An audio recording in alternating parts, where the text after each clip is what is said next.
Hi, welcome to the audio commentary of Toy Story 2. I'm John Lasseter, director. I'm Lee Unkrich, the co-director. Ash Brannon, the other co-director. And I'm Andrew Stanton, one of the co-writers. So the titles were a lot of fun to do because they were kind of inspired by our favorite titles, namely Superman, right? Remember the titles of Superman? Yeah, plus like the cheesiest thing you can imagine in computer graphics is a flying logo. That's right. Yeah, we've never done flying logos before. Those were the first chrome flying logos Pixar ever did. Finally caught up. Yep. To start Toy Story 2, we actually went back to an idea that we had on the original Toy Story. We always wanted to start with a real Buzz Lightyear adventure. Originally in Toy Story, we wanted to do it cell animated, but we resurrected the idea because we wanted just to sort of take the audience a little off guard. You know, everybody's coming in, sitting in the theater with their popcorn and Cokes, you know, expecting Toy Story 2, you know. Where are our cute little friends from the Yeah. Andy's room. Where's Andy's room? And we wanted to like start it as though the projection is put up, you know, reel 5 of Armageddon. Of Armageddon or something. Oops. It's just like smack in the middle of the climax. And just establishing as Buzz re-enters the atmosphere of this planet, he flies in close to the surface. Now what you're seeing is actually from A Bug's Life, the model of Ant Island in the riverbed. And the floating rocks were actually a mistake because we scaled the riverbed to be 1.5 times as high to make the cliffs taller. But the rocks didn't get that transformation and they ended up floating. But they look so cool. Yeah, we went into the review and said, that is so cool, keep it, let's keep it. And yeah, so but they were apologizing for the rocks that were floating in the air. Like, no, this is so Don't change it or cool. you're fired. Yeah, and then they went one better and they made them all rotate. Right. And that was really great. No sign of intelligent life. It's almost the exact dialogue from when Buzz Lightyear was on Andy's bed. This is kind of an homage to Episode 1 or Starship Troopers. We just wanted to have as many of these robots as possible just going off onto the horizon of this planet. Right, so we thought the way to go beyond that is they come out of the shoulders and then robots come out of the other shoulders and you just can't get any more than It's that. sort of a Dr. Seussian kind of space robot. Yeah. Right. This whole thing, of course, is so packed with references to every That was sci-fi movie. Yeah, it's Hal's lens there on the little the camera there.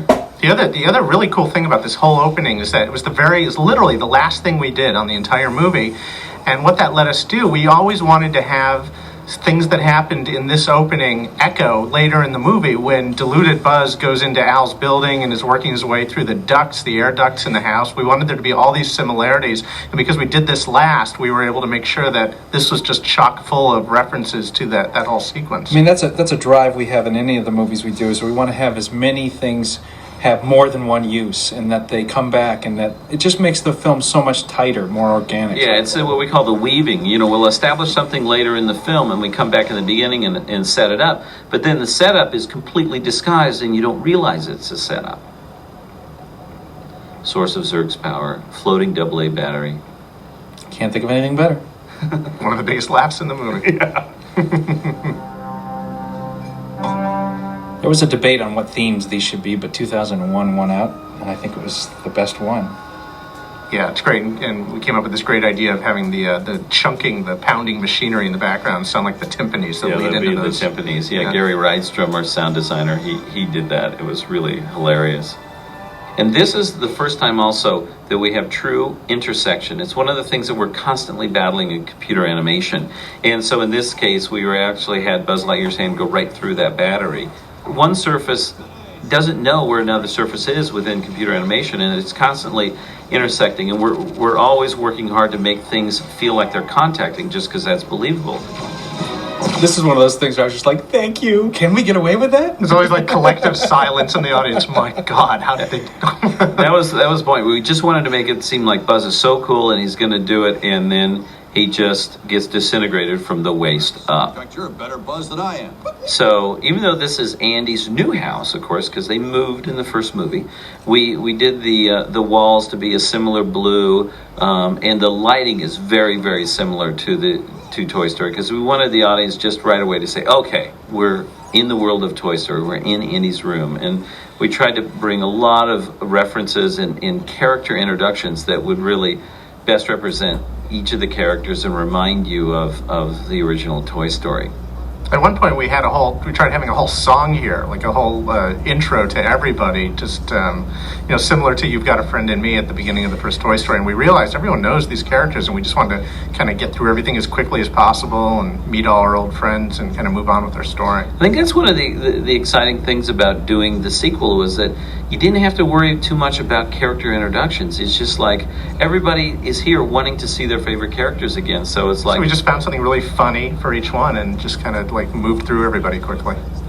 I love Ham's introduction because the whole notion that lawn gnomes are alive as well. I think we need to do a whole movie about lawn gnomes. Shh.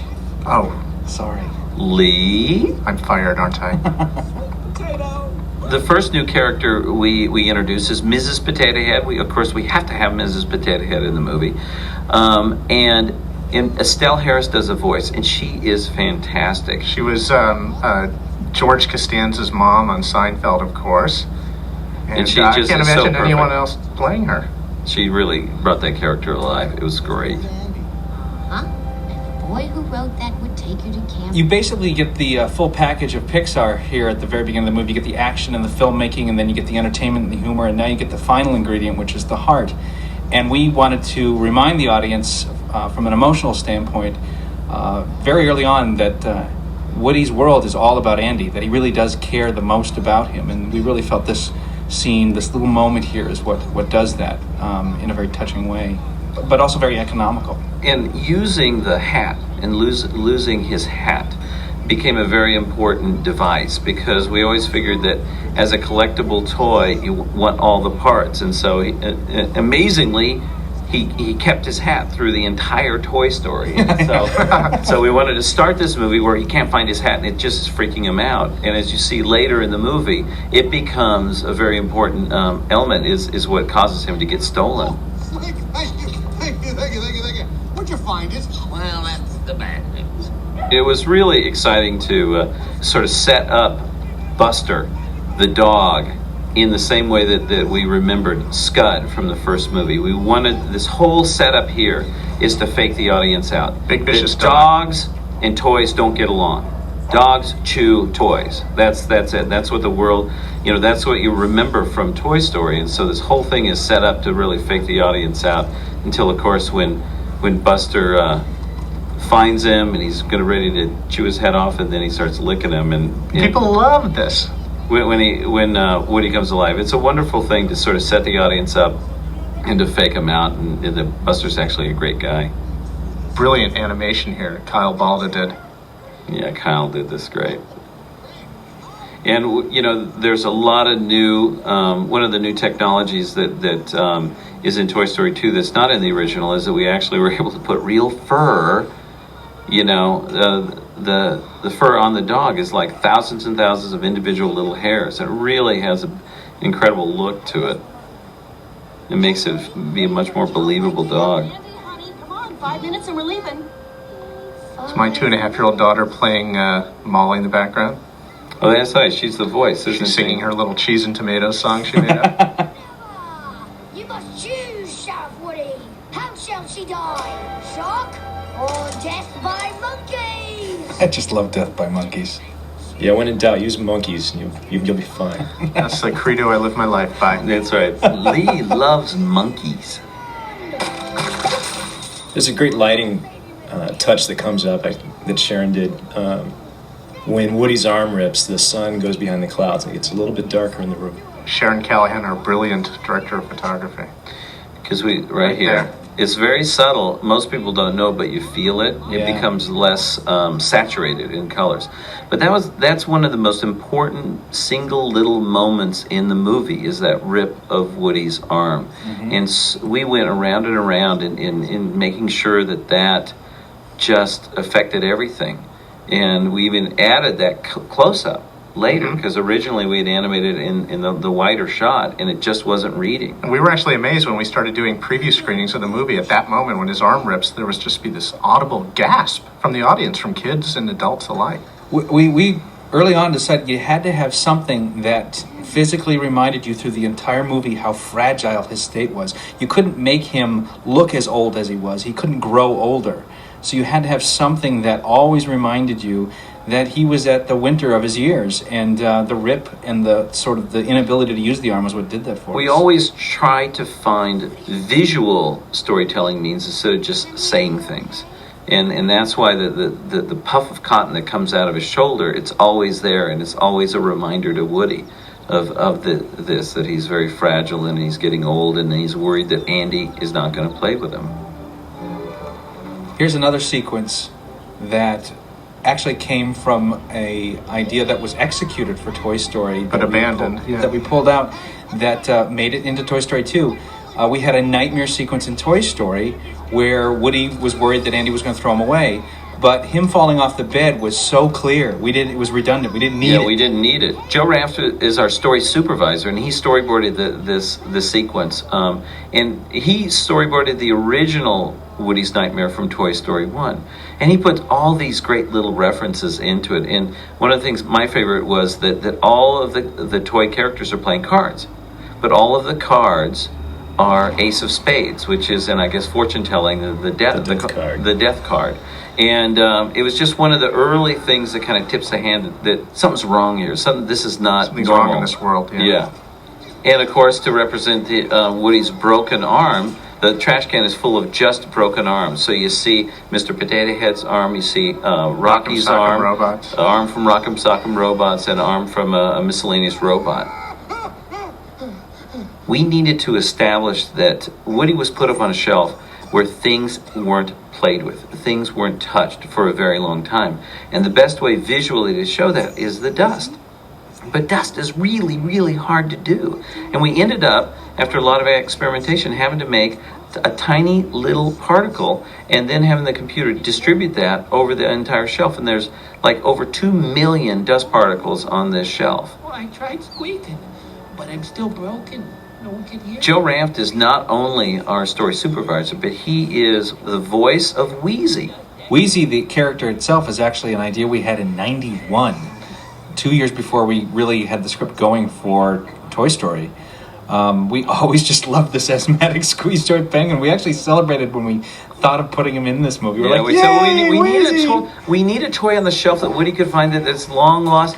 And we all looked at each other and went, Wheezy! That was like an old He was like an pal. old friend, yeah. It just is hilarious.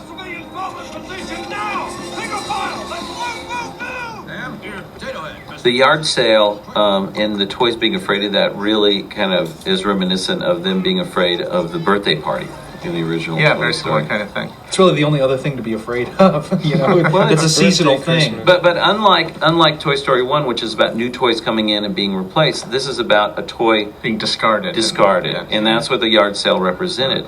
And in fact, we originally had Woody going out to the yard sale as kind of an accident, and he fell out the window and slid down the roof and landed in a box. But we wanted to have it more motivated by his character, and he's desperately trying to prevent him being discarded, him being, he's just so worried about this, and the whole reason that Wheezy exists in the story up on the shelf is an illustration of what's going to happen to him. Right, He so could So see it feels it. like by going to rescue Wheezy, he's going to save himself. Exactly. His arm ain't that bad. Don't do it, Woody. We love We wanted to establish that Buster was not just a dog, that he had more of a personality, especially around the toys. And so there's this upcoming scene when they look out to the yard sale, and Woody says, okay, let's go, and act casual. And Steve Hunter was a great animator, and we gave this to him, and he said, okay, Steve, just go to town with this, when he said act casual. And he put so much personality into this dog of like completely overacting. And it gets a huge laugh with the audience each time. But we wanted to still feel like a dog. We didn't want to cross the line too much into it being really cartoony. Right. We found that perfect balance. There he is. In creating the yard sale, we went through just about every single model created in Toy Story. If you look, the sawhorses with the door across it, that's Sid's desk. There's a dog collar from the circus in Bug's Life. You'll look up on the desk when she's selling a bunch of door locks. Well, those are all the door locks from Sid's door. Some of the furniture out there is from Andy's living room in the Yeah. first movie. Bless you, Woody. All right, now, back to Andy's room. Yeah.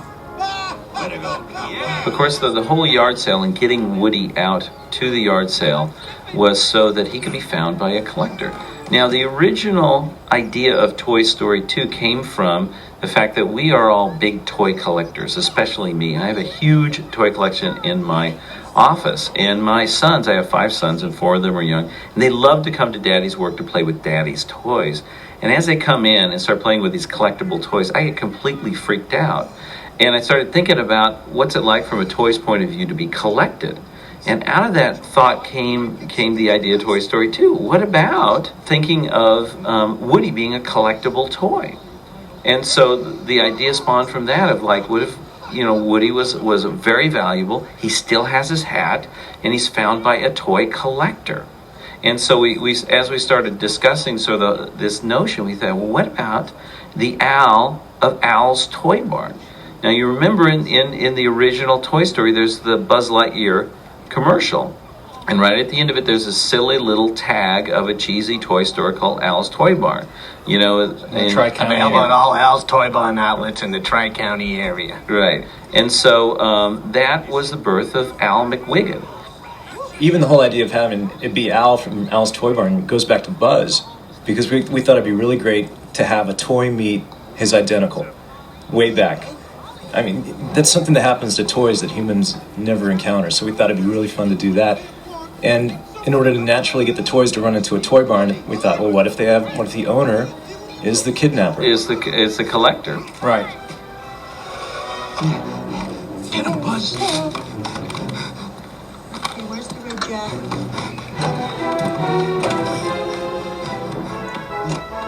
In creating Woody's history, we wanted to establish that he was from a 50s TV show called Woody's Roundup. We thought, that gives us such a rich universe to develop the whole 50s style. And so we thought, well, if he's from the 50s TV show, Al would be a collector of 50s objects. And so that kind of led to the whole, the clothes he wears, and especially the car he drives.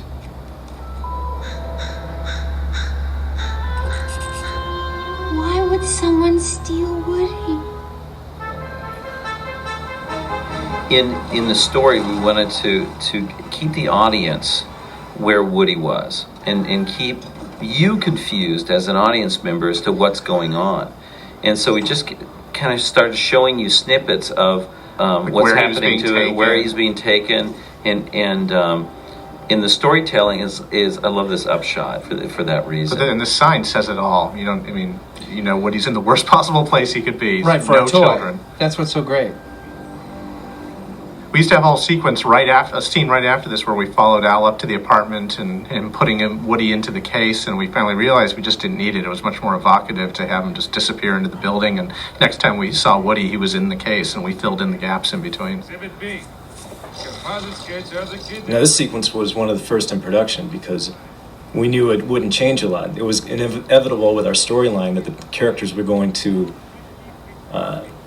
find out Woody was kidnapped, and they were going to try to figure out who had taken him and why, and go after him. Backwards and went the other way. Hey, put a cork. I love the Shriner Little Tyke driving the car. Yeah, got to get him in there. I just love Etch-a-Sketch being alive that can draw so well, and how fast it can draw too. And that actually is a setup for later when he needs to reproduce the map. Copy the map from the Al's Toy Barn commercial. What are you doing, Buzz? Some sort of message encoded on that vehicle's ID tag. It's just a license plate. It's just a jumble of letters. Yeah, and there are about 3.5 million registered cars in the Tri-County area alone. Now, Buzz deciphering the license plate. Ash, I believe you have that exact license plate here in California, don't you? Just by chance. So 49 others of you out there in the U.S. can have that same license plate, just not in California. Little kids throw rocks in my car, though.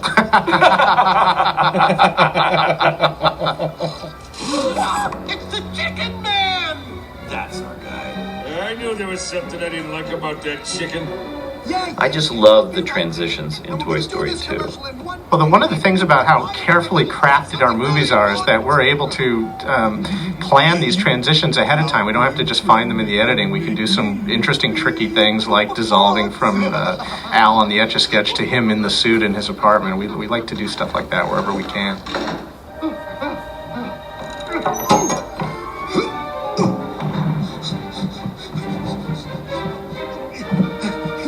when we were working on the movie earlier on, we originally had Al's Toy Barn be halfway across town, but when we were making the movie more efficient and we didn't want to have characters having to figure out how to get all the way across town, we were sitting in a meeting and I said, well, why don't we just put Al's Toy Barn right across the street from the apartment building? And it's funny because we thought, oh no, at first we said no because it's just too convenient. And we said, well, why not? Let's make a joke out of it. It's funny. In establishing the new characters, the Woody's Roundup characters, we wanted to do it each one in a unique way. The first character you meet is Bullseye. Now, Bullseye is Woody's horse. Woody hasn't been around for years, for decades. And to have this horse finally get his owner, we thought, what would he want to do? Well, he would want to ride with Woody on him. And so that was just, we said, let's take Woody for a wild ride through the apartment. And the next character you meet is Jessie, and she's so excited. We actually had to do a couple passes to get Jessie just right. And one of the luxuries is that we already knew we had Joan Cusack. And it was really the simple line from Joe Rampter, story supervisor, of, what if she's Ellie Mae? And, Ellie Mae from Beverly Hillbillies. And that sort of triggered an idea of this really high highs and really low lows. Yeah, she has high mountains and deep valleys emotionally. Exactly. And then I would watch this scene from In and Out where she's in the wedding dress, Joan Cusack. Yeah, Joan Cusack in the wedding dress, just screaming at the top of her lungs out in the middle of the street. And it was like this little sort of touchstone I would look at every time before I'd write for her. It just was magic. She would just come right out, boom, and just be yelling, it's you, it's you, it's you. I love that. She was great. We wanted to keep the audience in the point of view of Woody through all this, to where it's like, first he's taken for a wild ride through the room. Then he's met by this crazy woman that's yelling, it's you, it's you, it's you. And then he meets the only sane voice of the bunch, and the guy's in a box. And I am so proud of that more than anything else, is that as a toy collector, we all know the most valuable a toy could be is mint in the box. Mint in the box. But from the point of view of a toy, and it wants to be played with by a child more than anything else in the world, the most tragic thing of all is a toy that's never sold. And so we thought about, what about the dichotomy in the bitterness deep down of a toy that's never been bought, never been played with, but now he's extremely valuable because he's in that. What I loved is that they were this little triptych, and that the three of them sort of covered the entire range of how you might respond to not being played with. You had Bullseye that was eager to kind of leap back into the world of being played with. You had somebody that had been harmed, Jessie, that never wanted to risk getting harmed again. And then you had another toy that had just never experienced it and convinced themselves that they were better off for it. And he's kind of the leader of the three, and he's convinced all of them that it's better not to be played with. It's best to be collected because that's where his value is. Cowboy Punchies, the only cereal that should... So one of my favorite things in the movie is this whole Woody's Roundup show, how we made it look like an old kinescope. So many people I've talked to see this and they assume that we just photographed some puppets and put them on this TV set. And I think it's so great that it is all computer animation. Every last little thing you're seeing on the TV is actually animation that we processed to make it look like an old kinescope. And I love that we used this multi-million-dollar technology to create this old black and white, cruddy, beat-up piece of film. This channel-changing scene, I think, is probably one of the funniest scenes in the movie. At least I think so, because it is so accurate to the way guys are. Yeah. And Andrew came up with this idea originally. When was it? What was it for? Well, it was for Bug's Life. We wanted to do some marketing commercials and thought it would be helpful if the Toy Story characters introduced the Bug's Life characters, and we thought they might watch it on TV like they were searching for the trailer for a Bug's Life. So a lot of these gags and the writing came right out of those proposed commercials. And Jeff Pigeon is one of our secret weapons story artists and writers, came up with part of the idea of going around the horn, and then I remember we were all talking over one another, and I threw out, it's in the 40s, and it was, it was a perfect moment of group Pixar writing. And this is one of the best lines I think we've ever come up with. Oh, I know. It's like, too late, I'm in the 40s, got to go around the horn. It's faster. Yeah. But, it's funny how when we talk to couples, every guy relates to it, and every woman relates to it because they can't stand the fact that guys go so fast with channel changer. Yeah. Okay, fellas, let's roll. if you look in the background, you'll see all the leaves on the trees are billowing and kind of gently swaying in the wind. And the trees weren't like that in the first Toy Story, but we did all kinds of research on A Bug's Life and figured out how to make grass and leaves move like that. And we took all of those plants and brought them forward into Toy Story 2. Now there's this line that Mrs. Potato Head says right here. Don't talk to any toy you don't know. And that was added quite late because at a recording session with Estelle Harris, most of Mrs. Potato Head's lines were very sweet and lovey towards Mr. Potato Head. And all of a sudden she said something really loud as a joke.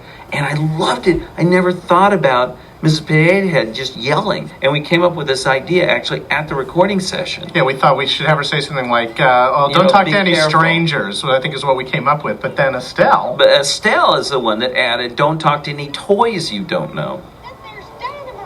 We had so much fun creating this show and just making it nicely cheesy. Even with the critters coming in and watch one of them get stuck on the tree and knocks it over. And even the schoolhouse, everything's a little wobbly. Yeah, wobbles back and forth. And this is Tom Hanks at his best right here. Yeah. He's so great. This whole show used to go on much, much longer. It was very funny. We ended up cutting it down just to keep the movie moving. But, I could just watch this stuff all day. Yeah, we could have kept going. And then as we cut back, of course, he passes over the same outhouse. There it is again. And jumping over the Grand Canyon. I love that. That is like the epitome of every cliffhanger in the old days. And what's amazing is when you see the background here, there's a seam that goes by. We actually added a seam as though that the clouds are just on like an endless loop rolling by. Loop, yeah. What happened? The TV set is based on my Philco Predicta TV that's in my office. We measured all the dimensions of it. It's not just based on it. It isn't. I know. Down to the inch. It's just great. Why cancel it? 2 words. Sputnik. Once the astronauts went up, children only wanted to play with space toys. I know. There's so many cool... Oh, this whole collection. This is like a showcase for this beautiful stuff. The lunchbox, and the thermos, stamped tin bank. And I had spoons just like those. They were Huckleberry Hound and Yogi Bear. We scripted this whole section, but I remember when we recorded Tom, we wanted to get some ad-libs out of him, so we mocked up some of these props and had pictures play with of them. We just showed them to him, and he rambled on and it was great. to them. I stood in front of him with the pictures and just held them up. He didn't even know what there was, and he started figuring out what is it. It's a bank. Cool. And then I came back and I took all this great stuff and cut it together into this great little bit here with him. A record player! I haven't seen one of these in ages.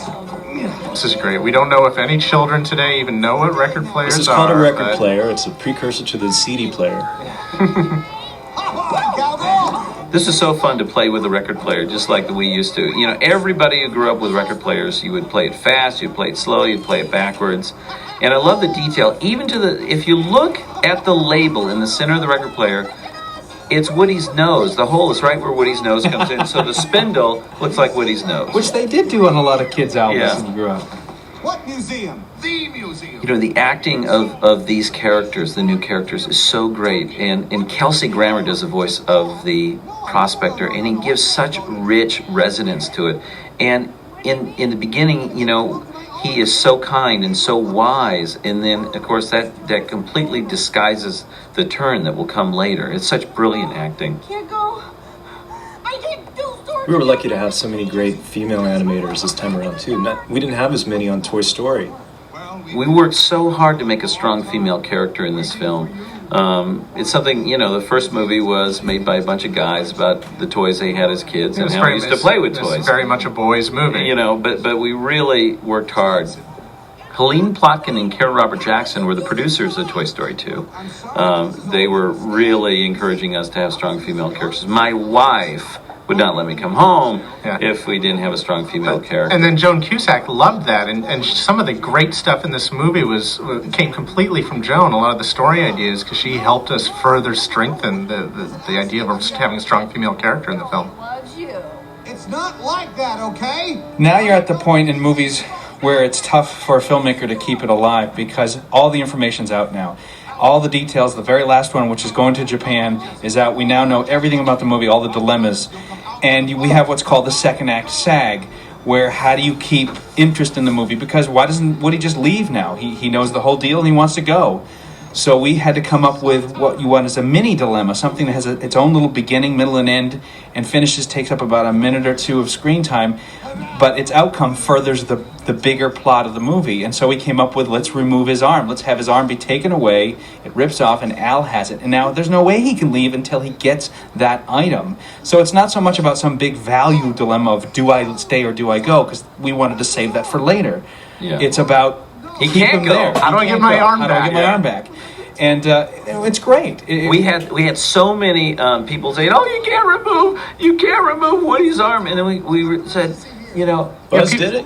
Yeah, Buzz did it in the first movie. Yeah, we lost his arm, and were- so it's another thing that connects Woody and Buzz together. The similarity. Now, it is actually quite horrible because of the way Woody's reacting, but it's why we added this great line and beautifully read by Kelsey Grammer, where he Prospector says, "Come over here and let me look at it." Oh, it's just a pop scene. It was sort of suddenly- diffused the diffused whole. it right then and Diffused it, there. it makes it not morbid, Right. and it brings it back into the whole toy Oh, realm. it's just a pop scene, easily repaired. So that means it's like, oh, you're going to be okay right then and there. So It's not just what you do to kids when they have a big scrape. You're like, oh, it's nothing. It's nothing. Yeah. You know what I mean? It's But just he's, but he's still got to as get you're the- driving to the emergency room. But he's still got to get that arm back.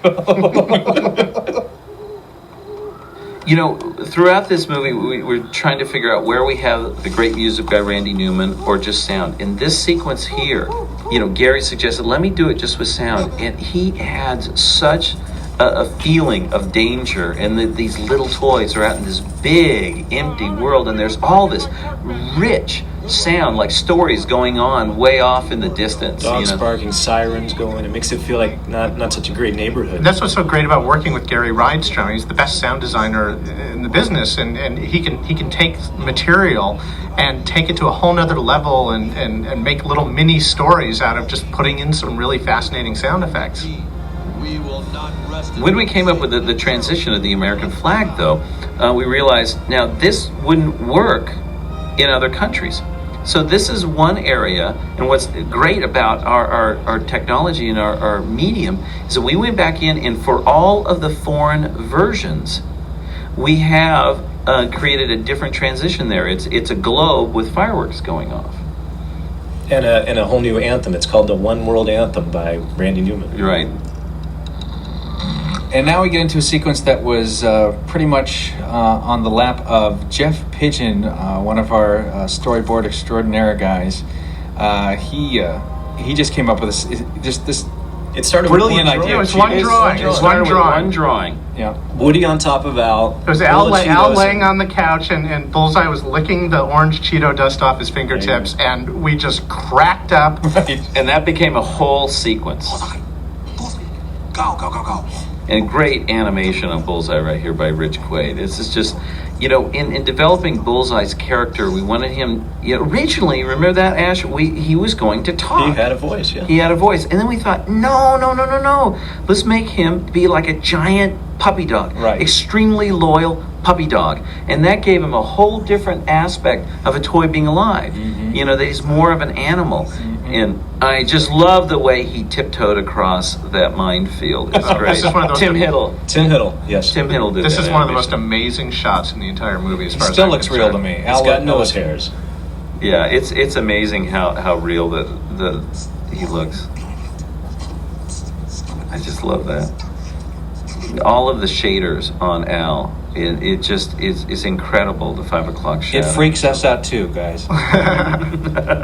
This is John Carr's animating Woody's reaction. This One is of the so best. funny.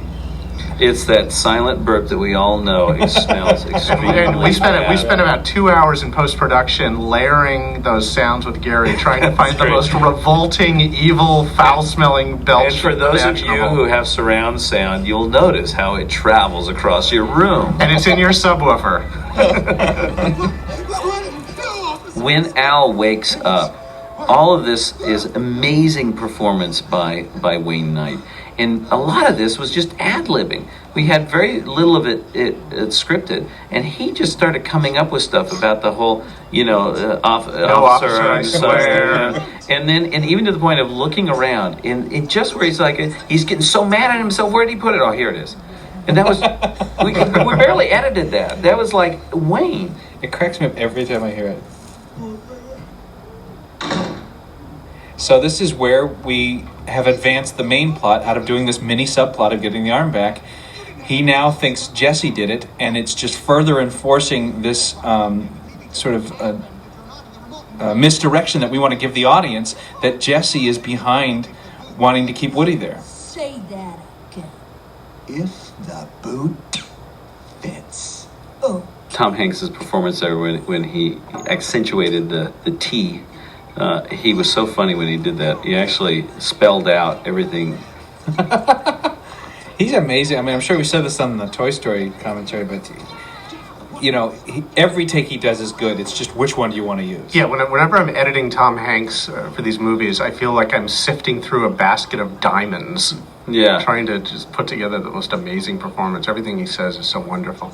He gives us choices too, which I find amazing. He will read a line many different ways, knowing that we will then cut it together. Take it that way. It's just that Andy. Andy. That's all he ever talks about.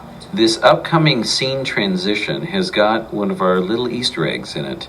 If you look up on the branch, upper right-hand corner, you see Heimlich crawling along, Heimlich from A Bug's Life.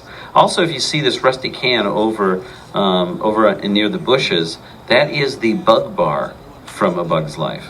As is, frankly, all of the plants in this sequence is from A Bug's Life.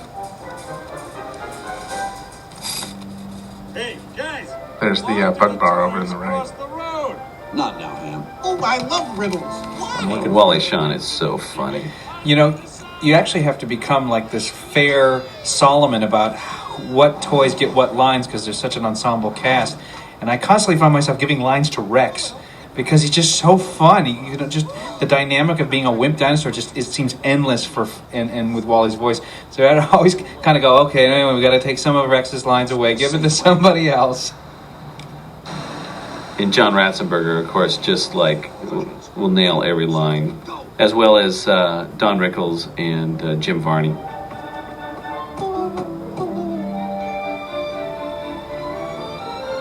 This was the very first sequence that was animated in Toy Story 2. Was this whole crossing the road sequence? And But for reasons mentioned earlier, it was actually in a different location.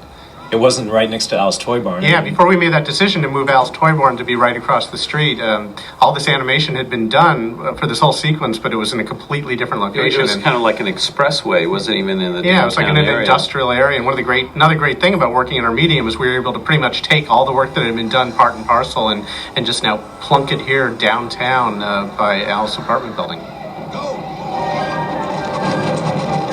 I just love this. This is great. It's also brilliant work between Randy Newman and the music and Gary Rydstrom in the sound, because the way that they worked we were very scared of this sequence because we knew it was going to be extremely loud. Everything about it was going to be loud, and we thought, oh, this is going to be difficult if the music is written all the way through it. And so they came up with an idea of just that Randy would score the music for just when the cones are moving and let Gary have time for all of the big crashes and the noise. Yeah, it's really great. We learned a lot of lessons on the other movies, and we were very, John insisted on this movie that that Gary and Randy be together in the same meetings, and that we have a dialogue between the two of them, so that we could have a nice tapestry of sound and music working throughout the whole movie. In the original story, we had Al as the collector also restore Woody, and as we started developing the character of Al and the kind of character he is, we realized, wait, he wouldn't have the ability to actually do all this restoration on the toy. He would just pick up a cell phone and call somebody. Right. So then we started thinking, well, okay, we need another character. Now this was kind of late in the game, and the producers and production managers just started freaking out because we can't have another character design one. We said, well, wait a minute, let's just use the character of Jerry from Jerry's Game. It was an Academy Award-winning short film that we did, And it was perfect. And so we brought it in, and we also realized this is great. This is like an in-joke that kids will get, because Jerry's Game was on, as you all know, you're watching this, it was on A Bug's Life videotape. It's like when the Beverly Hillbillies went to Petticoat Junction. It was like, just blew my mind when they crossed. Or when Batman was battling the Green Hornet. Exactly. Now, I mean it. Now, tell me, would Robin really win a fight against Kato? No, okay. Come on. We're going to waste the whole DVD talking about it.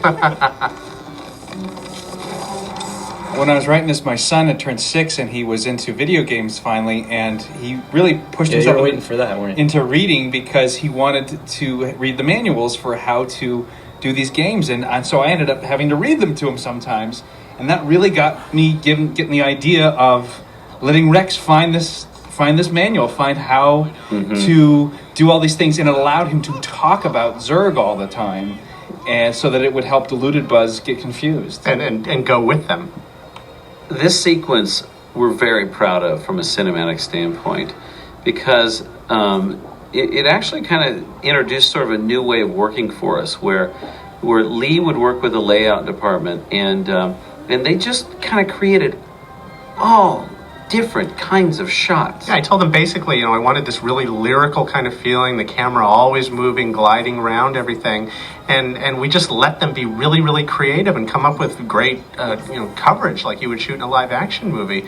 Yeah, I mean, we had so much more layout footage than was going to be used, but actually, you and David were able. David Salter, the editor, and Edie Blyman, the other editor. Yeah, you guys were actually able to cut this more like live action. Exactly, and it shows, and I think it's some of the most sophisticated cinematic work we've ever done at Pixar. Yeah, you really feel it.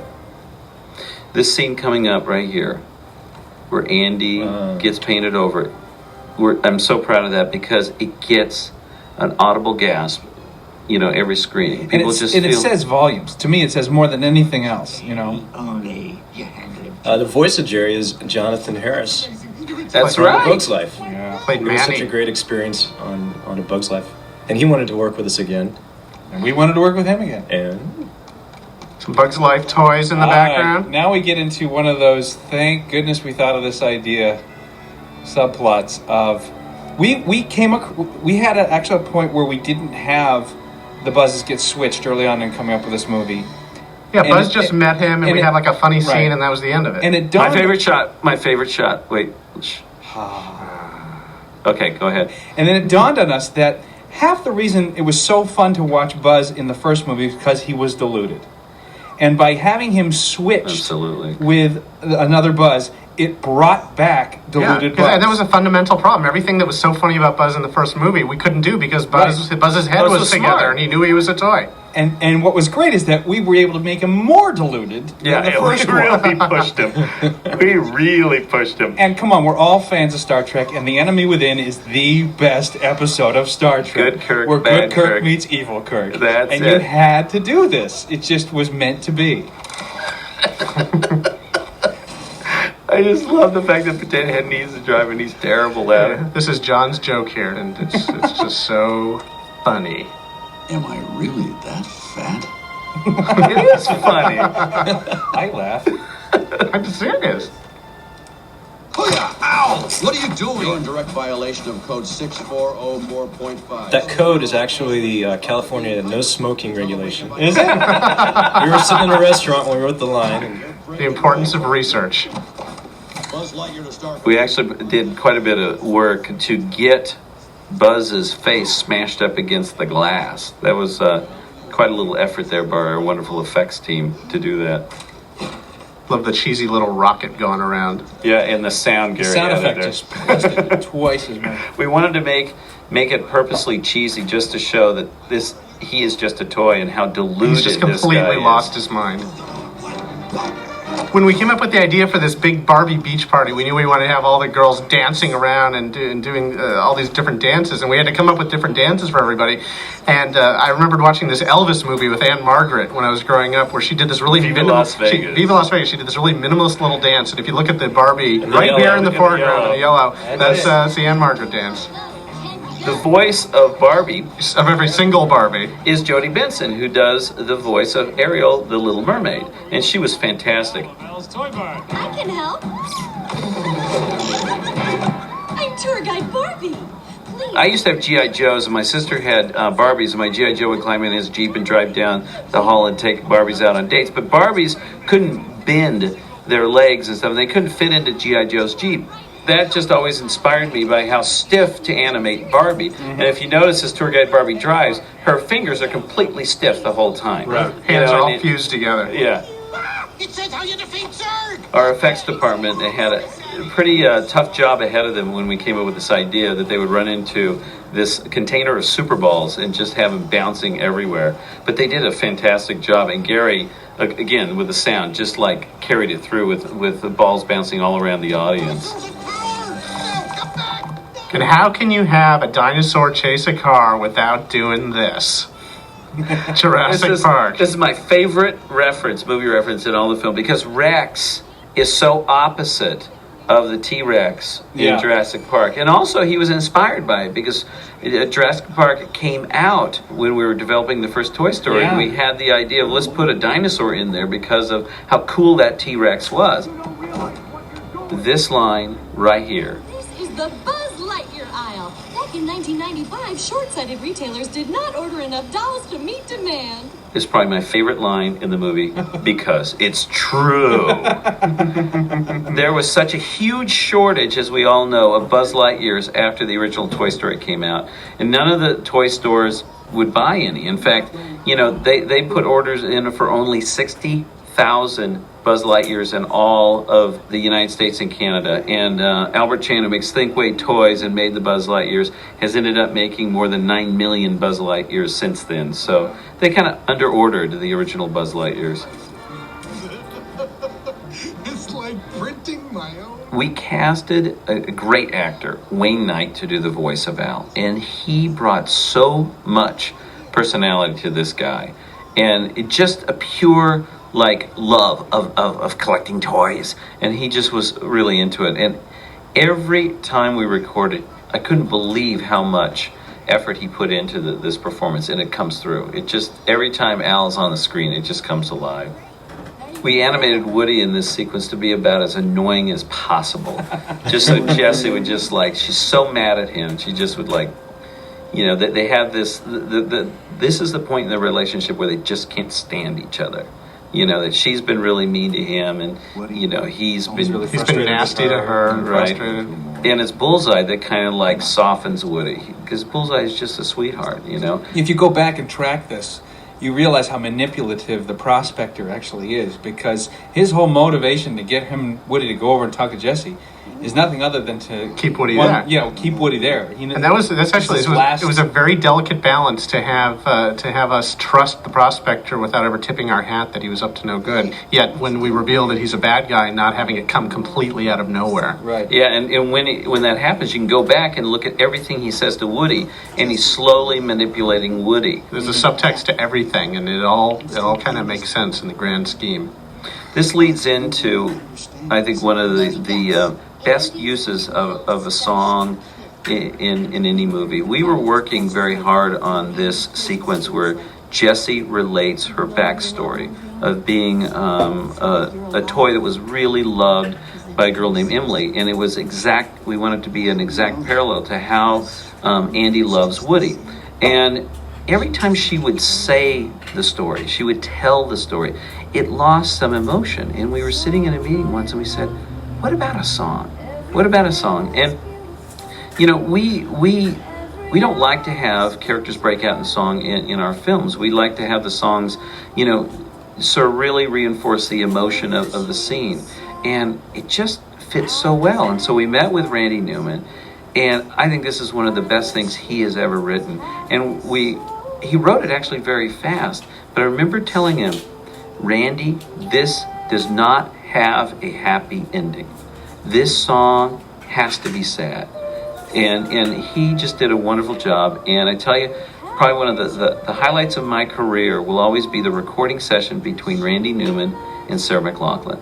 It was in Vancouver, and it was just him on the piano and she's singing. and the two of them alone in the studio, and it was so special, and it just brought tears to our eyes. How much emotion she brought to this song, and I said, oh, we have to have the visuals support how beautiful this song is.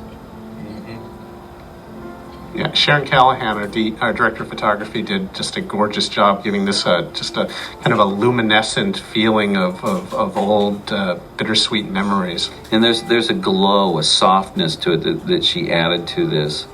And the art direction was fun, where we started with really kind of more 50s, early 60s sort of cowboy motif, and then went to more later 60s, sort of music motifs.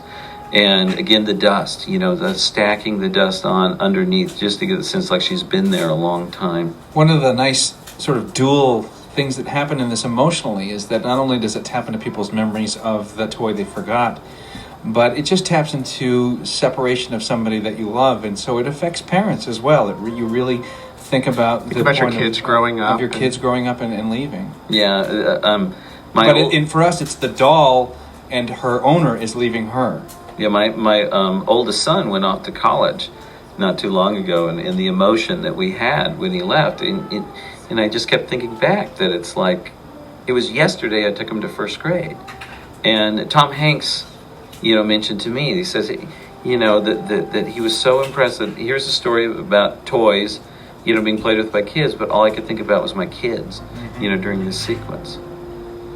Yeah, and that's intentional. This was the most brilliant work that Joan did on the movie. You never forget kids like Emily. The recording session. I'll never forget, it was in Chicago. Yeah, we all flew to Chicago. 3 Kleenex boxes. Oh my goodness. Everybody in the recording, she was in tears while she was acting this. And I had tears rolling down my face. And I turned and looked at everybody else in the room, had tears rolling down our faces. Because she just, even though it wasn't very many words, it was so emotional, and it was really, really special.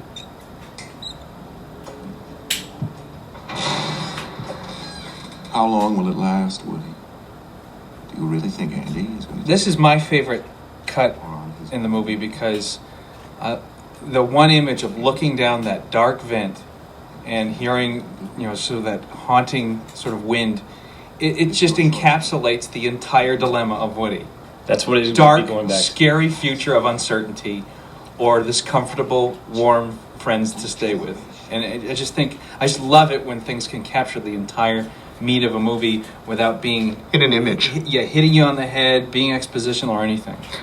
In fact, Sharon Callahan actually warmed up the lighting in this sequence to have more of that contrast. It's always been more inviting. Yeah, it's always been very, very cold and blue in that room, but in the sequence she warmed it up just to make that decision more easily made by Woody. So after this sequence, which is full of emotion, we really needed to have some laughs just to bring us back. And of course, we had this sequence, and we had built the Rock'em Sock'em robots for a completely different part of the movie earlier in the Toy Barn sequence. And we said, well, why don't we use them here? And so Lee and I did the voice. I'm the blue guy, right? Yeah, and I'm the red guy. Right. But there's something a little special about the red guy, right? That's the blue guy. The blue guy? You can't see it here because his ear is turned away, but we modeled this about the time of the big Tyson-Holyfield fight when Tyson bit Holyfield's ear off. And so the blue guy's... he's missing a little bit of his ear. A little notch on the blue guy. It's missing part of his ears. But you can't see it. You'll just have to trust us. It's him, the chicken man. But he doesn't look like poultry. That's the kidnapper, all right. I just love that. This is just like sinks it home and reminds the audience that this is not the regular Buzz. This is insane Buzz. Well, it was important to remind people all the time. I mean, all you had going for you was, other than the acting, was the helmet and the belt to remind you. And it is so funny that we were able to really push him too, and that you bought that Andy's Toys didn't get it.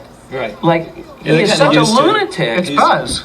They're with Buzz. Yeah. I mean, even from us, from a writing and filmmaking standpoint, we're just so happy to see Diluted Buzz back. We were just coming up with as many things as we could. It was just so I think fun again. one of the funniest lines is when it says, "Where'd you get the cool belt, Buzz?" Well, there's standard issues, slotted pig. Right. This is another, I always like to lead people to a certain expectation and then rip the rug out from under them and leaving them with no idea how you're going to get out of something, and doing that with these doors. And then right at that moment, take it just a little further. And add a monkey. Add a monkey. Always helps. Always helps. Monkeys are funny. There's such a big groan from the audience when they watch that. Yeah. And then I just love this scene too. He's this little toy jumping on this rubber mat. It's they all so pay off. futile. Then there's the jumping, and then they see him park across the street. Just across It's the like, street. he's just across the street. Oh. Now, Lee, Yes. the Zurg doll. Yes. This whole idea of seeing through the back of the eye. My favorite toy, bar none, when I was growing up was my $6 Million Man doll. Right. And the Mine $6 Million too. Man had a little hole in the back of his head that you could look through to see his bionic Steve eye. Austin's bionic vision. And I am so happy. So for all of you that had that doll, that's why this is in here. Here we go. Look into here. the eye. There we go. And this is the same as the control panel that Zurg has at the If beginning you go of the back movie. to the beginning, you see the control panels in exactly the same shape as that point of view, but they're both called Zurg Vision. This is one of my favorite diluted Buzz Lightyear bits. No time to lose. It's great. The dashboard is amazing on that car. They do it with computers. He's ascending in the vertical transporter. All right, everyone. Hang on, we're going to blast through the rope. I love this right here. The pause is just great. And Randy hit the eye opening with that little bit of music. He's amazing. I don't understand. Somehow my fuel cells have gone dry. This was some of the first diluted Buzz animation we did for the film. We wanted to take them over the top, of course, and a lot of the inspiration came from Bob Peterson's storyboards. They were amazing. They're so funny. He just did all these really extreme poses Just where his arms would be insane. up in the Just air. silly too, and just like even if he's pointing one direction, it's like both hands up and both hands Yeah, a straight finger out. is not enough for pointing. No. Use both arms. Yeah, Then you give it to Angus MacLean, one of our animators, and he just took it over the top. we started using Angus to bring him over to other animators' workstations, and he would act out the way diluted Buzz would do something, and it was so hilarious because we have all this video footage of Angus acting things out, and it just is It hilarious. just inspired all the other animators who worked on Diluted Buzz. And we can use it against him someday, too. Sometimes there's, the other thing Yeah. is that there's lines. when he gets a girlfriend. There are lines that are cut out of Toy Story that we miss, and one of them for me was Buzz calling Potato Head Vegetable Man. And here was a chance to get the line in this movie was quick, Right. help me prop up Vegetable Man or we're done for. It's my son's favorite line too. Quick, help me prop up Vegetable Man or we're done for. I love the fact that he has names: Lizard Man, Vegetable Man, Slotted Pig, and Springy Dog. Yeah, that's right. That was in the first movie when he met all the toys on the bed. Yeah, He said, greetings, Vegetable Man. was the one that had to go. Oh, we've got no time to lose. Everyone, grab hold. More really brilliant Diluted Buzz animation. I remember Angus acting that shot out, where he's taking the magnets out of his utility belt. It Yeah, was they so actually funny. shot that on video and then brought it into the computer so that the animators could, Yeah, Jeff Pratt animated that. model the animation after Angus's So funny. nutty acting. Just Rex. like hearing Rex way back. Rex way off there, and you can tell it's just like two words. How much? What? The character of Al, at times seems so realistic, but look at him. His legs are like 6 inches. Yeah, I want to know how this guy drives a car. It's all about caricature. I mean, I you know. want to make people feel like they're seeing somebody real, but you actually Yeah. have to really cheat to do it. I'm always amazed by this foam. It really feels like it's there. The work that Brad West and the shader team did is just to a whole nother level. The shaders, every surface is modeled. You have to have the color, the texture, whether it's an image or painting or whatever. That's called the shaders. And the level of quality of shaders in this film, this is part of what brings Toy Story 2 to a whole nother level. It's astounding. This scene is almost verbatim from a scene that Bob Peterson storyboarded. And I remember seeing it for the first time, and it was just howling with laughter. And because of the way he like we said before, drew the diluted buzz. Mm-hmm. And you know, it's interesting because we came up with this scene first. And when we developed the opening, the big Buzz Lightyear adventure, we wanted to put in sort of this anti-gravity servos, whatever that would be. Right. It would be like, that's when we came up with the idea with a big blue bubble around him that made him float. Mm-hmm. Yeah, he originally didn't even say To Infinity and Beyond at the beginning, and then we realized, there's yet another thing from this scene that really should be in the opening of the movie. Right. Yeah, so in fact, even a lot of the staging is just exactly the same. So the parallels from the opening adventure to this effort that Diluted Buzz is going through the bowels of Zurg's fortress, you know, we matched the two so that there was actually a parallel, so that you as an audience member would know what was going through Diluted Buzz's head and would kind of buy it, exactly. You know? Cape Fear. Cape Fear. How about giving me a little... This little sequence here between Jesse and Bullseye and Woody has got, I think, some of the best animation I think I've ever seen in it. This scene in particular right here. Doug Sweetland at his finest. I was like, did you make a deal with the devil? Because this is just amazing. It's like alive. He's alive. And I think more so than any scene in recent years, to have animation entertain an audience to that level, just a pure animation, is just astounding to me. There's a scene here where Woody calls for his trusty steed Bullseye. Bullseye runs up under his partner there, and as he does a hi-yo silver kind of pose and slips off. Originally, this was a test animated by Angus MacLean, and it was so funny to us the way the Bullseye, as the saddle would come off, he'd feel like he was naked and slip away. Then, when John Carson was animating the real shot, you know, he pulled that test animation and massaged it, as we say, and adjusted it and made it work for the real scene, and it just is fantastic. Well, we had that scene animated for a long time and didn't even have a place for it. So we looked in desperation for the right moment. Because we just loved it. Yeah. It was just, it said so much about Bullseye's character. It was so funny. Buzz, can you see what's going on? And another potato head gag. Oh, this is so great. But this is, you know, I love taking it to another level. The fact that it's like a remote camera. Right. I just love that.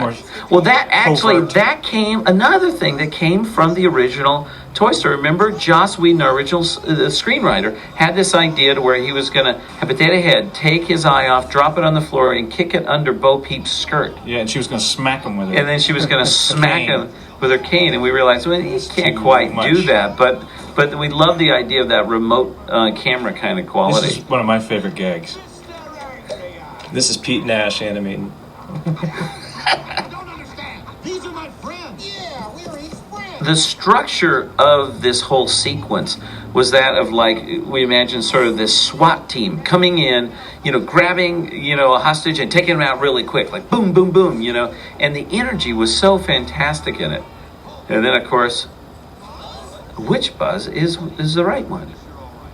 And I love that we staged this just like those old cheesy movies where you'd have the identical twin meeting themselves. You can't cross the mirror line. Our homage to Freaky Friday. It's just purely in profile, no trickery. It's just one guy on one side of the screen and the other guy on the other. It's like we had to do split screen. We farmed out to ILM. And we contemplated having a seam down the middle to make it look like we did a split screen. I love the way that Buzz shows who's the real Buzz by just opening his helmet. And we actually copied that animation almost verbatim for the way that the Doug Sweetland originally animated it. In the first Toy Story. Yeah, and Gary Wrightstrom actually copied the same sound effects as well. Code 546 is the prefix of my hometown phone number. You know, everybody's going to start dialing 000000001. Is this a Stanton resident? Yeah. 002. I'm aware Sheriff Woody doll, and these guys are my Roundup gang. Woody, what are you talking about? What am I talking about? Woody's Roundup! When we came up with the original idea of Toy Story 2, that Woody gets stolen by a toy collector and gets caught up with the notion of being a collectible, and Buzz would go and rescue him, we thought it would be great to get him into a situation where Woody is caught up in his own world, and Buzz gets to say to Woody this time, "You are a toy." Mm-hmm. Exactly the opposite of Toy Story 1.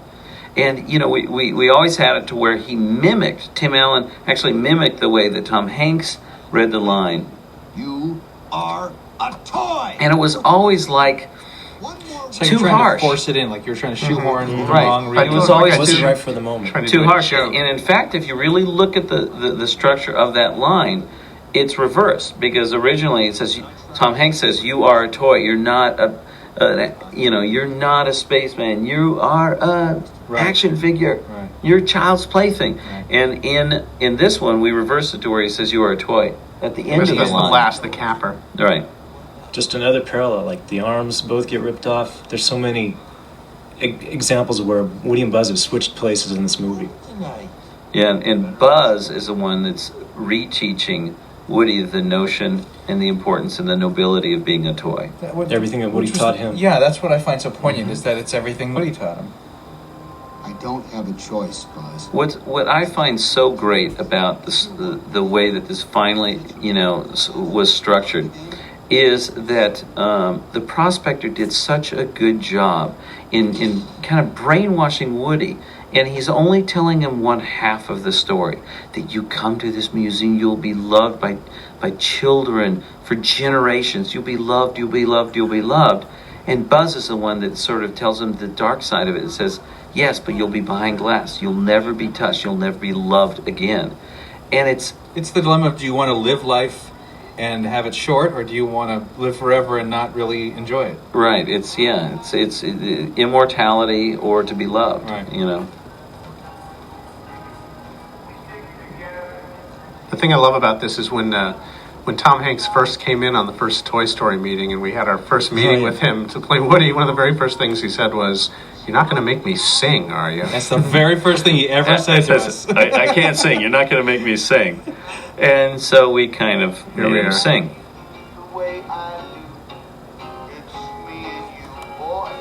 Again, the Andy on Woody's boot, and how poignant that is. Makes my job so much easier. Yeah. It's such a nice thing to show visually, that it's like he scrapes it off and realizes, the meaning of being a toy. You're right, Prospector. I can't stop Andy from growing up. But I wouldn't miss it for the world. I love that line. I love that line. It means so much about being a parent as well. I know we can't stop our kids from growing up, but we wouldn't miss it for the world. Hey, you guys. Come with me. What? Andy will play with all of us. This is such great animation here, and Jesse, look at how troubled this decision is. She's just like so mixed up. And then the subtlety in the animation of the eyes. And then this is one of those moments that I have to only enjoy vicariously, because I always know the prospector's the bad guy, and you get to hear the audience gasp when they see that empty box, and you always like, that's right, they don't know that. I am so proud of that moment, because we thought, oh, people will get it, people will predict it, but they don't, and they get so surprised, and it's really fun. It's so fun to be an audience member, and all of a sudden it's like, what do you mean? Well, anytime Darth Vader is Luke's dad. Well, or even beyond that, anytime you set up a character as someone to be trusted, you trust this person, and then you realize you never should have trusted this person ever. That this really is moment right here. The acting Kelsey Grammer does, the animation Glenn McQueen did, and the music Randy did. This is one of the best moments in the whole score. He just took that to another level. I'm so proud of that, because you get it. You realize, wait a minute, he's a bad guy. And then you think about it from his point of view. He was never bought. Right. He was stuck on a shelf in a box. The kids didn't want him. The deep bitterness that he has. And it's like, I finally am somebody, and you're not going to take it away from me.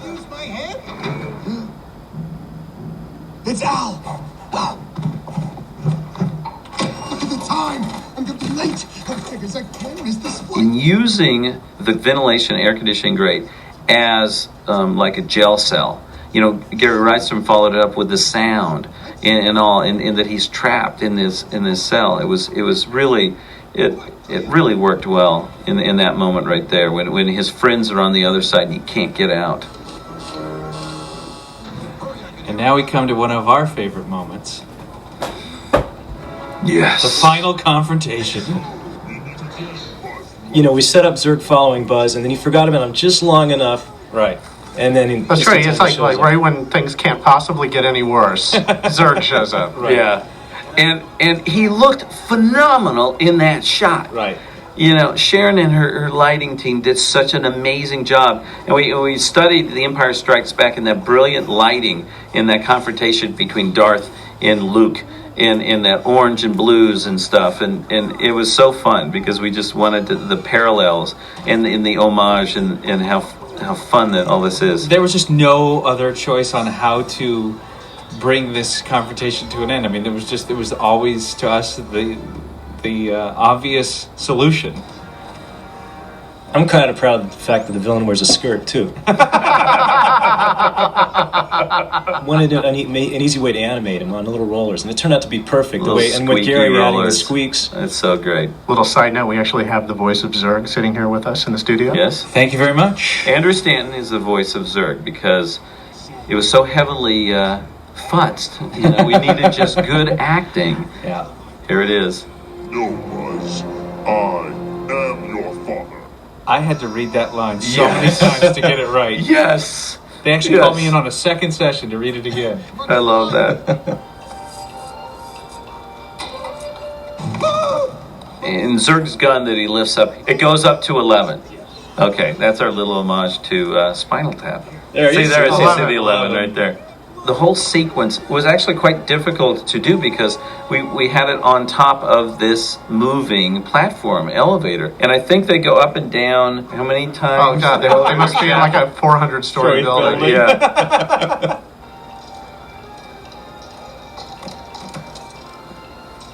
The music. Okay, yeah, the elevator music. The music in the elevator is actually a part of the score from A Bug's Life done With 101 strings. like a music. Yeah. Bruno Kuhn, who's Kuhn, our... And then this music is our editor, did some, Here it is. Here it is. Odd Job. Odd Job, James Bond. And the guy who animated didn't even know who Odd Job was. That's right. That's right. What's an odd job? That's right. Just like in the first movie, when the Pizza Planet truck comes out of nowhere just when we need it, more than anything else, we do it a second time. Now, I'm very proud of this little Field of Dreams moment with Sir. Look at this, one tooth is out, the light bulb. I love that. The Letterman.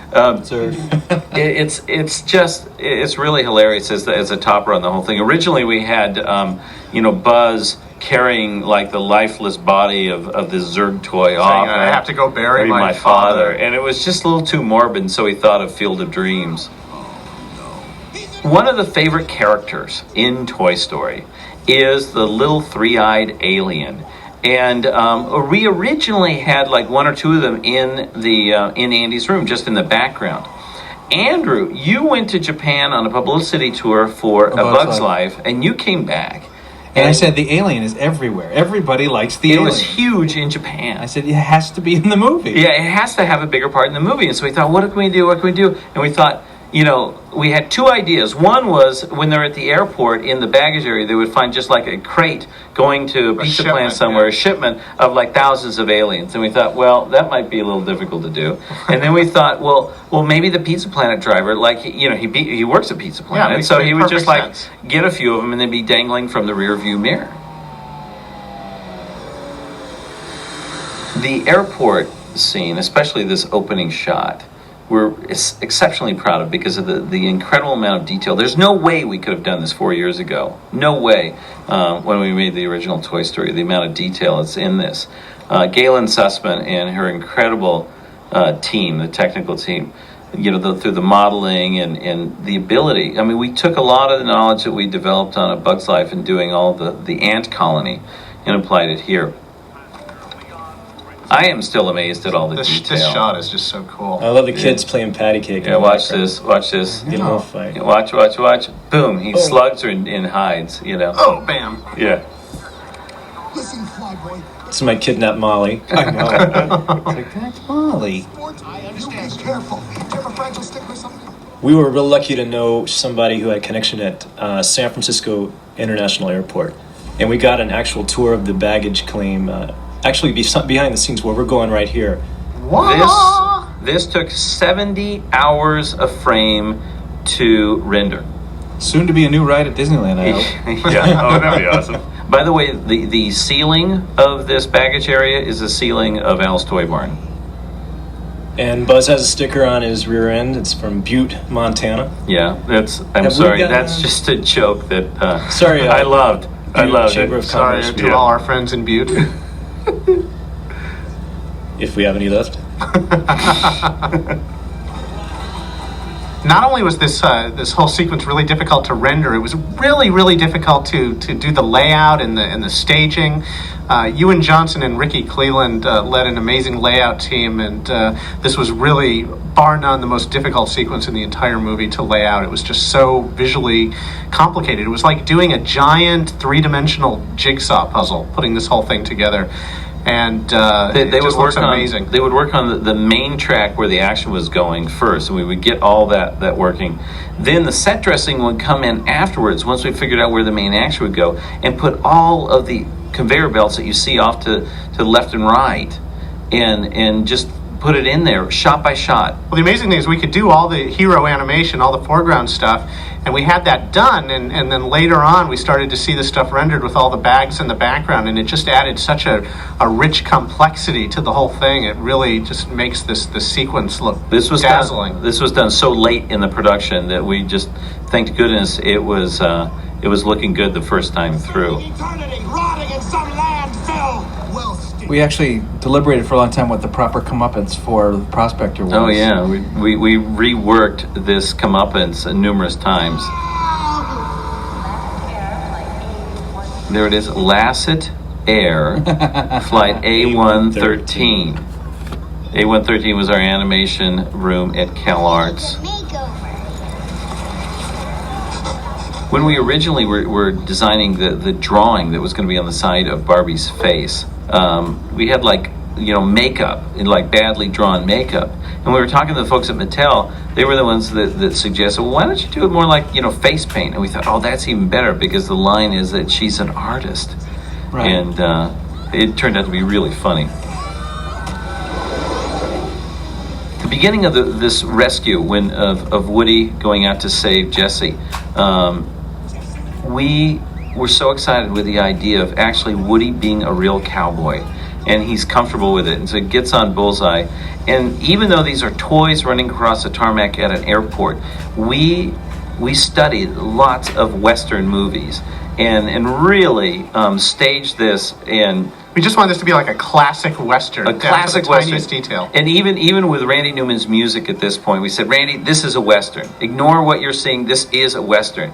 And we're so proud of this. This is great. But it's also so great that it's another diametric opposite from the first Toy Story. Woody is so completely in charge here, and it's almost like Buzz is along for the ride. Woody has just grabbed the reins, literally, and just gone for it, trying to get out there and rescue Jessie. And part of it is he knows what Jessie has been through, and her emotion. Yeah, they're connected. They're soulmates about this.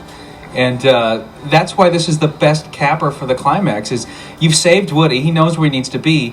But the ultimate selfless way to deal with the whole subject matter is to save another toy who will not be played with from that fate, and bring her back to a kid. And so that just really, really rung true for us. Is that's the proper way to really end this climax, save Jessie.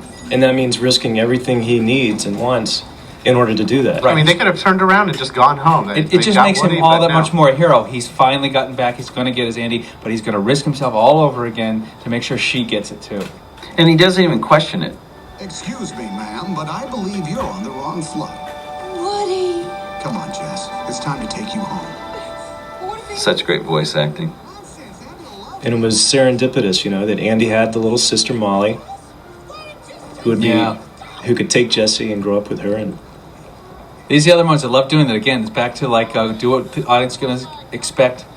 Try and lead them into that they're going to jump out of this thing. Everything's okay. Bam. Oh. No, it's not. I love this moment. We always held the moment in Toy Story, the first one, when the match blew out. What are they going to do? What are they going to do? And we said, we got to have that in this one again. And we came up with the idea that the door closes and the plane is going to take off. Yeah.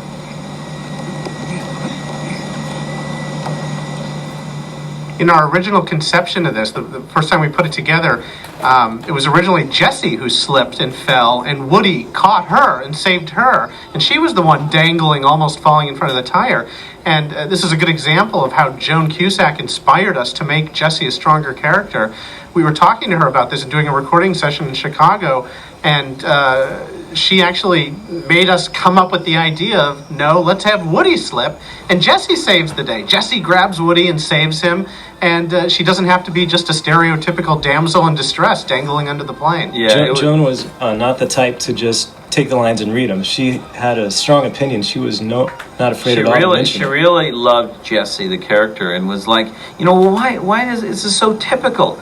And we realized, yeah, it is typical. Why are we doing this? And so we switched it around right then and there at the recording session. I remember being in Chicago and calling Andrew on the phone and like, Andrew, what if we switch it? Yeah. And we quickly wrote lines over the phone and did it. And it was so exciting. And that's how all our movies get made. I mean, it's just everybody pitches in, and good stuff inspires more good stuff, and on and on and on and on. And you just, you know you've done it right when at the end you just like, thank God everybody that worked on this movie was working on this movie. One of the things that we strived for that, I don't know if we've ever really had truly is an ending where the audience just want to get up and cheer. Break out and cheer. And we were so excited. We really worked hard on this. And this idea of the second plane coming in was so fun because it's just that it comes out of left field and it just makes people squirm. Well, it's just you've got this big jubilant balloon of everyone so excited that they made it, then we just pop it. Yeah. Do you remember how this used to start? We were with Andy and Mom, and they were coming home from camp, and they passed by the baggage truck from the airport. We were totally giving it away, and then yeah, this was much funnier because they made it back to the room, and you're kind of thinking, well, how did they possibly get back? And I guess they're just cheating and saying they made it back. But no, we explain. Thanks, Mom. And having the parallel of the beginning of the nightmare sequence too. Yeah. The staging and the animation was almost the same there. And I love this couple across the street. This guy standing there with a coffee cup, just like the morning, just like even as it rack focus, the guy takes a sip of coffee. I just love that. Yeah, glad I decided not to take him to camp. His whole arm might have come off. Now, we at Pixar are big fans of epilogues that nicely tie up each of the little characters, in nice, neat little bundles, because it is frankly the kind of movies we like to see. You like to see one last time with your favorite characters. And so we went through each of the characters, and I just love that, the business with Bullseye and with the Andy written on his foot.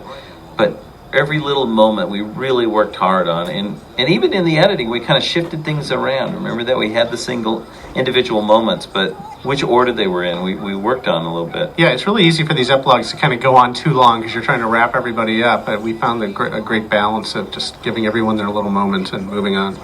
The Hot Wheels car that she's riding down right there is actually an extremely scaled down version of Emily's car from Jesse's song. From Jesse's song, yes.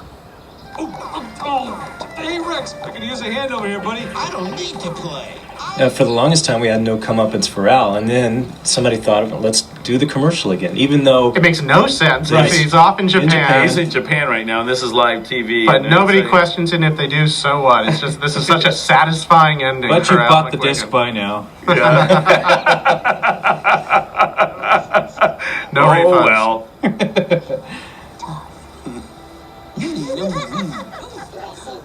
I love this animation of this scene, and Estelle Harris does such a great job there. Oh, and the way she tweaks the antenna was such great animation. Yeah, Pete Nash again. We came up with the idea of having Wheezy sort of have the Jim Neighbors dynamic where he has this cute little voice, but he can suddenly sing with this big, deep opera voice.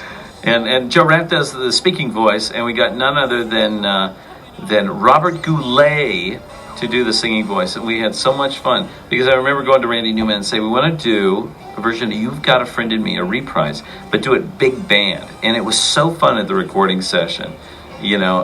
And like Robert, a 40-piece brass It's like band. all out, big, splashy. It was big fantastic. And I remember there was a line in the song where it says son, and Robert Goulet made it babe. And it just was so touch. Vegas. It was great. You got a friend in me, babe. This scene right here is, I think, some of the best writing you've done, Andrew. Thank you. I love this scene. In fact, I remember when Andrew handed me the script page, it actually kind of almost brought a tear to my eye. I thought it was so great. And we never changed. We didn't change a word. And it's just exactly The only way it is. time. Put a gold star on it. Now, when we cut back, I wanted just to take it home big time. And I remember saying, we got to have Barbie backup singers. And there's so many people who saying, well, why would Andy have Barbie is in his room? I said, people aren't going to care at this point. You know, not only Barbie backup singers, let's put them in sequins. Iris out on Wheezy. Originally, Toy Story 2 was planned as a direct-to-video because back in 1995, that was kind of the way that sequels to animated features were made and were thought of. And so we started developing the story, but we really felt that this belonged on the big screen. And so about a year into the production, we had a screening and showed it to the executives at Disney as well as all of us at Pixar. And we looked up there and said, yes, this belongs up on the big screen. So at that point, the decision was made to make this a theatrical sequel. But at Pixar, we always felt that the only reason to do a sequel to Toy Story is if we could come up with a story that was as good as the first, but was different.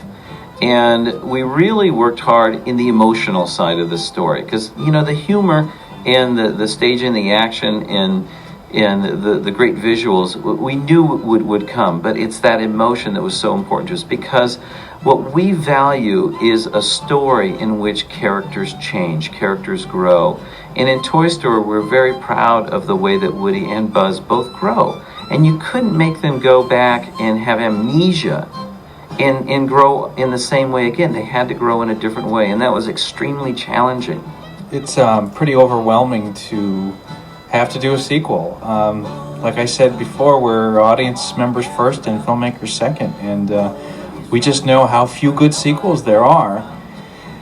And we knew that was the only thing we were going to accept. We were only going to live with ourselves if we knew that we made something that was a worthy pairing with the first one and could stand on its own, but also complemented each other for watching them both. And it's a real testament, I think, to Pixar and to Disney and to everybody that represents those names. We had some insurmountable goals, and it's just, I'm very proud of everybody that had anything to do with this. In choosing to do a sequel, we also recognize that these characters mean a lot to people, and we had to do it right. We had to do it, make it great.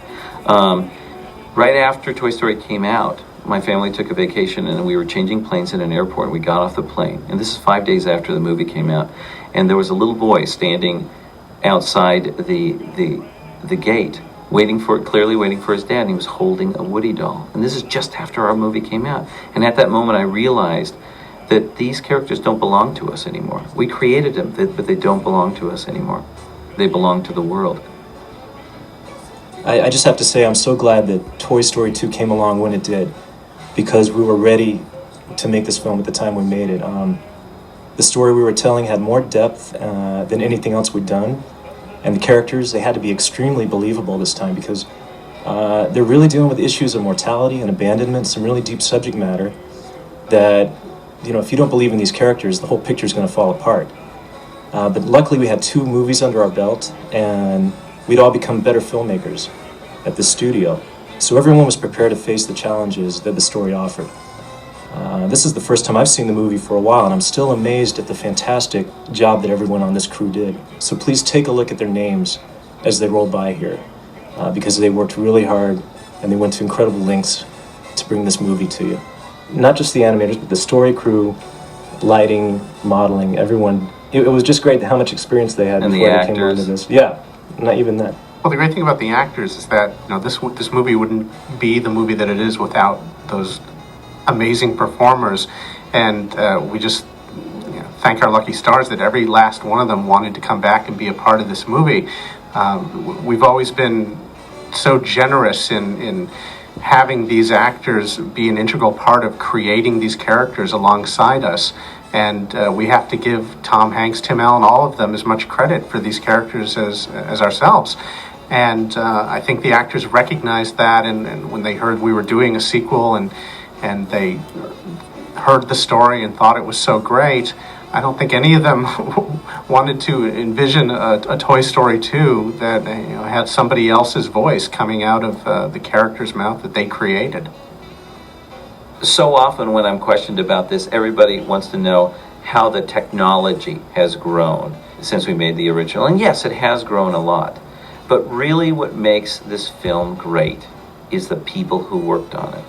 Yeah, the work that you're seeing here is the work of people at the peak of their forms. We have some of the finest people, finest minds, finest creative minds in the industry working with us. We're extremely fortunate and blessed to be working with them. And they love what they do. That's what's great. And I think also the care in which all of us at Pixar made this movie shows how much we actually love these characters as well. We've always felt that Buzz and Woody are not creations we've created, but actual friends and colleagues of ours. And we're responsible for them now. It's like we're not the creators so much as the caretakers of these guys, and it's just our responsibility to make sure we tell good stories with them and are true to these characters.